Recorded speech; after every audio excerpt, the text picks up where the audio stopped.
তো এটা একটা ইন্টারেস্টিং জিনিস। এখানে যেরকম আপনি দেখছেন যে global banks bet billions on Indian deals amid US creditors. তো প্রাইমারিলি এখানে ওটাই হচ্ছে যে এখানে বুঝতে হবে যে এখানে গ্লোবাল যতগুলো ব্যাংকিং কোম্পানিজ আছে, আপনার ইনভেস্টমেন্ট ব্যাংকিং হয়ে গেলো বা রিটেল ব্যাংকিং হয়ে গেলো বা আপনার বিভিন্ন রকমের যারা ইভেন প্রাইভেট ইকুইটি ফার্মসরাও আছে, they are investing heavily into Indian banking system. Indian banking system as an কেউ আপনার আরবিএল এ ইনভেস্ট করছে, কেউ আবার আপনার এইচডিএফসি, আইসিআইসিআই ব্যাংক, এসবিআই, বিভিন্ন রকমের ব্যাংকে আপনি ইনভেস্ট করছে। ইয়েস ব্যাংক, কোনো এরকম প্রাইভেট ইকুইটি ফার্মস আছে বা এরকম ব্যাংকিং কোম্পানিজ আছে যারা পুরো ব্যাংকটাকে পারচেস করতে চায়। যেরকম এমিরাতিরা আমরা দেখলাম যে আপনার আরবিএল এর $3 বিলিয়ন দিয়ে 60% পারচেস করে নেবে। তো রিজন কি, এটা মানে কি, এটা বুঝতে হবে, মানেটা বুঝতে হবে।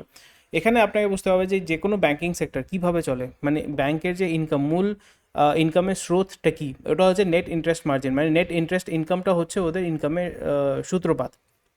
ইন্টারেস্ট মানে হচ্ছে, ভাবুন আমার কাছে 1 লাখ টাকা আছে, 1 লাখ টাকা আপনাকে আমি ধার দিলাম 10%-এ, আমি সেটা কারোর থেকে নিলাম, ধার নিলাম 7%-এ। এই যে 7% আর 3%-এর মধ্যে যে পার্থক্য, সেটা হচ্ছে আমার নেট ইন্টারেস্ট মার্জিন, এবং এটা থেকে যে টাকাটা আসবে সেটা হচ্ছে আমার net interest income. Banking sector যেগুলো হচ্ছে, রিটেল ব্যাংকিং হয়ে গেলো, কর্পোরেট ব্যাংকিং হয়ে গেলো, আপনার ইনভেস্টমেন্ট ব্যাংকস হয়ে গেলো, ওরা টিপিক্যালি আপনার যেগুলো আইসিআইসিআই, এইচডিএফসি ব্যাংকস যারা আছে, ওরা আপনার নেট ইন্টারেস্ট মার্জিন থেকে নেট ইন্টারেস্ট ইনকামটা আপনার তৈরি করে।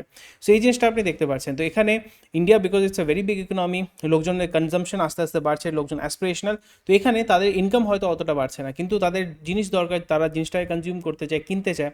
টাকা কোথা থেকে পাবে? ক্রেডিটের মাধ্যমে পাবে। তো ক্রেডিট মানে লোন। লোন আপনার এই জন্য দেখবেন, যে কোনো জিনিস আপনি ভাবুন 2,000 টাকার জিনিসও কিছু কিছু কিনতে চাইছেন, সেটা আপনি ইএমআইতে কিনতে পারবেন। আপনি ভাবুন একটা মোবাইল কিনতে চান, 20,000 টাকা মোবাইল ইএমআইতে কিনতে পারবেন।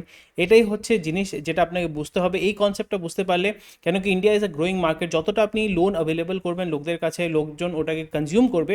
হ্যাঁ, আপনার এনপিএ হতে পারে, নেট কি বলে, আপনার নন পারফর্মিং অ্যাসেট হতেই পারে, কিন্তু ওভারঅল যদি দেখি যে এনপিএ যদি কম থাকে, তাহলে আপনার নেট ইন্টারেস্ট ইনকামটা অনেক বেশি হয়ে যাবে। সেটা লাভ নেওয়ার জন্য এই কোম্পানিগুলো ইন্ডিয়াতে আসছে।